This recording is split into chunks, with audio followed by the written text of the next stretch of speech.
Hello friends, Tanya here for Trinity Stamps, and today I am going to be playing with some Slimline stamps to make a 5x7 card.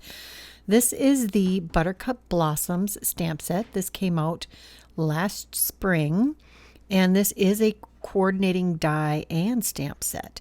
All of the images in this stamp set have coordinating dies, and I'm going to use just two of the images here.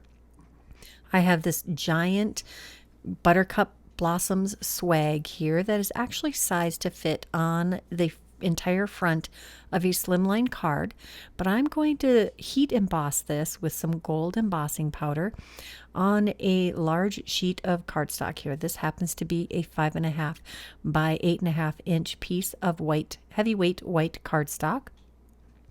I am heat embossing this quickly, and you can see how beautiful and detailed that image is. We're going to do it twice on this piece of cardstock. I had actually lined it up about 2.5 inches from the left side of that cardstock for the first image. And when I go to do it again, I have to realign it. So I laid a piece of clear plastic inside the MISTI and then realigned my stamp. That way I didn't have to clean it between inkings.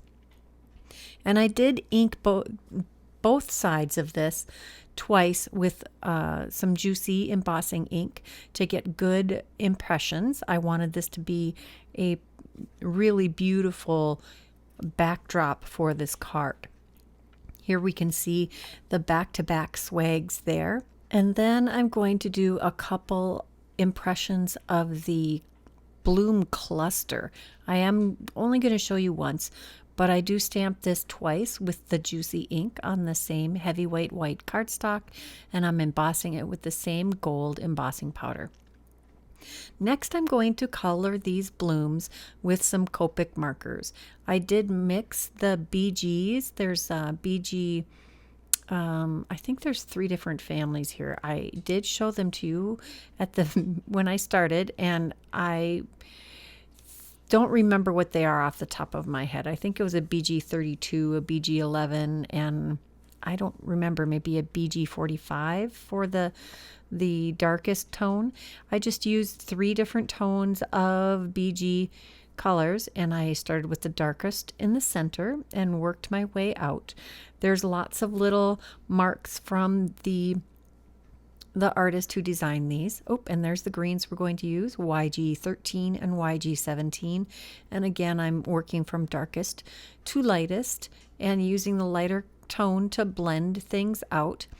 These aren't super complicated, and the artist who drew these flowers really did a great job adding the marks for shading and all of the extra details.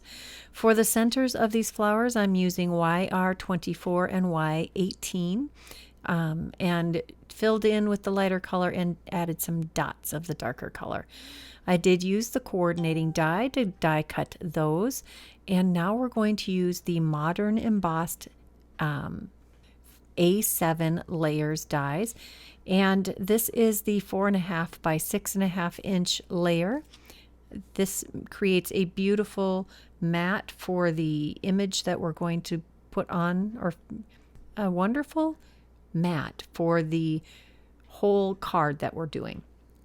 I'm going to take the Happy from Simply Sentimental Happy stamp and die set to do a nice embossed Happy. This is going to be a Mother's Day card, and I did use several different stamp sets. This is a sentiment for almost every occasion, and I took the Happy Mother's Day from that set, and I'm going to emboss that on this aqua teal colored cardstock with some white embossing powder. This is a very emboss heavy card, but it's such a magical technique, and I bet most of you have the supplies to do this. It's only 2 embossing powders, white and gold. I am also using the banner die from the Simply Sentimental U stamp and die set, and that works perfectly. I did some and that rectangle is from the Modern Embossed A7 stack also. It's one of the smaller ones. That's going to be our anchor for all of our central images. And for my banner die, I did a little bit of partial die cutting to get it exactly the size I wanted. To add some dimension to my project, I added some cardstock scraps behind the gold embossed panel here, and then behind the aqua piece here I put a couple layers of coaster blank, and I'm using my T-square ruler here to make sure that it is nice and straight on this card. I took the flower groupings and added just one layer of heavyweight cardstock scrap behind these. That's because I want those to slide nicely underneath the larger rectangular center. And for the happy, that is getting adhered into the center of that rectangle in the middle. I did take that banner and trim off the word happy because I didn't want it to repeat.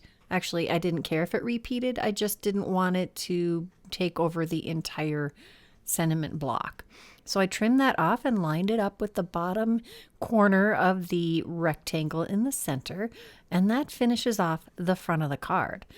Inside, I decided I had to have that swag again. So I took my stamping platform that's open on two sides, and I put the floral swag in that.